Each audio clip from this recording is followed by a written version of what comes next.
Places like Holy Trinity are kind of what made the South End a homey area, and they're losing a lot of those things. My mom's family, when they came from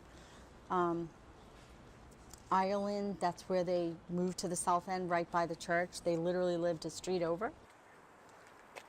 Right around this area would have been where my mom grew up.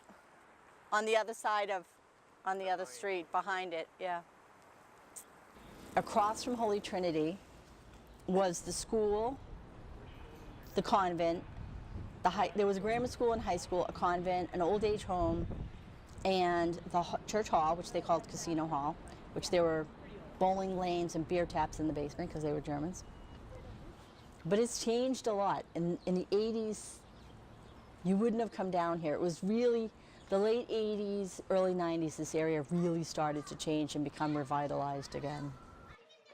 So this is newer, that they just kind of try to make it fit into the neighborhood. Those are old, original buildings. And then like the mansard roofs are more the traditional. When I opened in 1985, there was an elevated train line. The Orange Line was above ground, but it was very quiet. There were very few people. It was just a completely different neighborhood than it is now. Now it's busy. There's a lot of people. There's always people walking around. It's become a lot more transitory. A lot of people come in for a little while and then move along. We learned on a real estate blog that somebody was marketing the church for sale. There was a price on it, and it said, here it is, and they had pictures and all the development possibilities. It hadn't been deconsecrated at the time. It was still technically a church. There wasn't, especially in this section of the South End, there wasn't as much displaced people because a lot of this land was industrial turned into residential. So for instance, over where the Herald is, there's nobody living there. It just became a lot of apartments. Same thing with a lot of apartments. The building that we're sitting in right now didn't displace anybody. It was a church. I remember when we got the news, it was just people crying like a relative died. It was really heartbreaking. When they gutted the church, my husband and a friend of ours, we went down to the church. We took pictures that day and we were looking at the shell because at that point it was just a shell and there was nothing in it. The building that they put on is really awful. It's ugly. And it's such a beautiful church, too.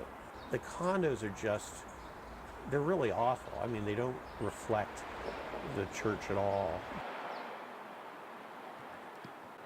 I don't feel the church when I walk in. I think the outside is magnificent. People will be walking on Shawmut Avenue and they'll look up and they'll go, oh my God, and they take their cameras out and they start taking pictures. So the architecture on the outside is magnificent. It's hard to even look at. I always go, that monstrosity over there, I would rather have had them take it down. It looks like something has inhabited the church, taken it over. But it's horrible. Yeah. Oh well. Yep. It's just terrible. It seems so sacrilegious to see.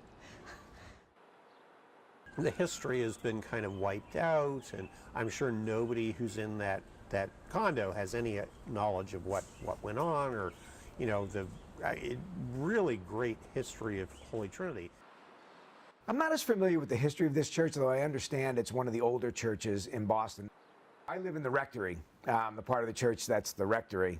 So some of my friends who are Catholic would tell me, oh, you're living in the rectory, that's where all the action happened.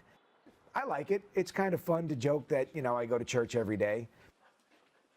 In the rectory, in the top floor, there was a little chapel, and they used to do the morning mass there in the chapel. They would serve the mass. Till the day I die, it'll always be a travesty that they just did away with that church.